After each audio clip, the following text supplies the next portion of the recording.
একটা জিনিস দেখবেন, যদি কোনো একটা সম্পর্কে বিচ্ছেদ হয়, দেখবেন একটা ছেলে হয়তো নেশার জগতে ডুবে গেছে, হয়তো ডিপ্রেশনে ভুগতে আসে, আর মাগার একটা মেয়ের পিছনে হাজারো ছেলে লেগে থাকে। যদি একটা স্যাড স্টোরি দেখে, কি তোমার মন খারাপ, তোমার কি হয়েছে, আসো আমরা মিট করি, আমরা ঘুরতে যাই, তোমার কি হয়েছে, গেছে তাতে কি হয়েছে, আবার আসবে, এর থেকে ভালো তো পাবে। এইটা হলো মেয়েদের দিক। আর ছেলেদের একটা রিলেশন যখন ব্রেকআপ হয়, তখন নিজের বন্ধু বান্ধবরাও মজা নয়, বন্ধু বান্ধবরাও মজা লয়। দেখবেন একটা মেয়ের পাশে হাজারো ছেলে দাঁড়িয়ে গেছে, একটা সম্পর্ক ব্রেকআপ রিলেশন বিচ্ছেদের পরে একটা মেয়ের পাশে হাজারো ছেলে দাঁড়িয়ে যায়, কিন্তু একটা ছেলের পাশে কেউ দাঁড়ায় না।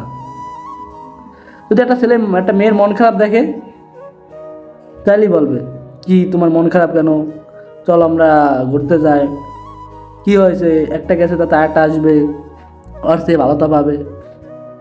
মাগার ছেলেদের পাশে কেউ থাকে না। তো একটা মেয়েকে খারাপ বলা যায় না, একটা মেয়েকে খারাপ বলা যায় না যদি তার মন মানসিকতা ঠিক থাকে।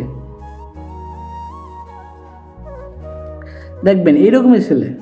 আর একটা ছেলে যখন রিলেশনে ব্রেকআপ হয়, তাদের মন খারাপ থাকে, যদি বন্ধু বান্ধব দ্বারা যায়, তারাও অপমান করে।